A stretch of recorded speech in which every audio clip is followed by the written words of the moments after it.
Hello everyone, welcome to Daksh IQ YouTube channel.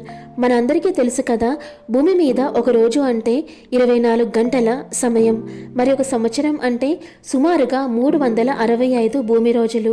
కానీ మన సౌర కుటుంబంలో ఒక గ్రహం ఉంది. దానిపై ఒక రోజు అనేది ఒక సంవత్సరం కంటే ఎక్కువ.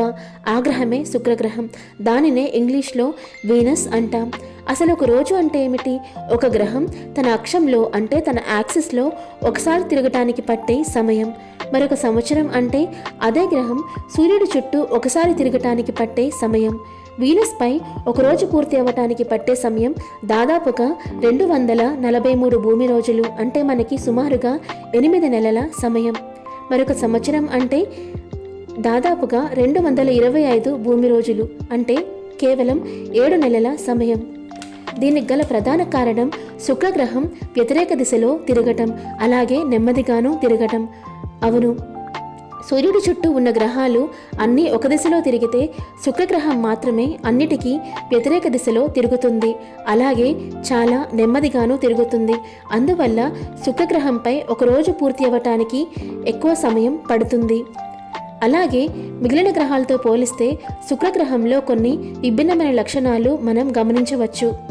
శుక్రగ్రహాన్ని భూమికి కవల గ్రహంగా చెప్తుంటారు. ఎందుకంటే పరిణామంలో కావచ్చు మరియు సాంద్రతలో కావచ్చు శుక్రగ్రహం భూమిని పోలి ఉంటుంది. శుక్రగ్రహాన్ని అత్యంత వేడి గ్రహంగా కూడా చెప్తుంటారు. ఎందుకంటే శుక్రగ్రహంపై ఉండే సాధారణ ఉష్ణోగ్రత దాదాపు 440 డిగ్రీల సెల్సియస్. దీనికి గల ప్రధాన కారణం అక్కడి వాతావరణం. శుక్రగ్రహంపై ఉండే వాతావరణంలో దాదాపు 96.5% కేవలం కార్బన్ డైఆక్సైడ్ మాత్రమే ఉంటుంది. మిగిలిన వాయువులు చాలా స్వల్ప పరిమితిలో ఉంటాయి. దీని మూలంగా శుక్రగ్రహంపై వేడి చాలా అధికంగా ఉంటుంది.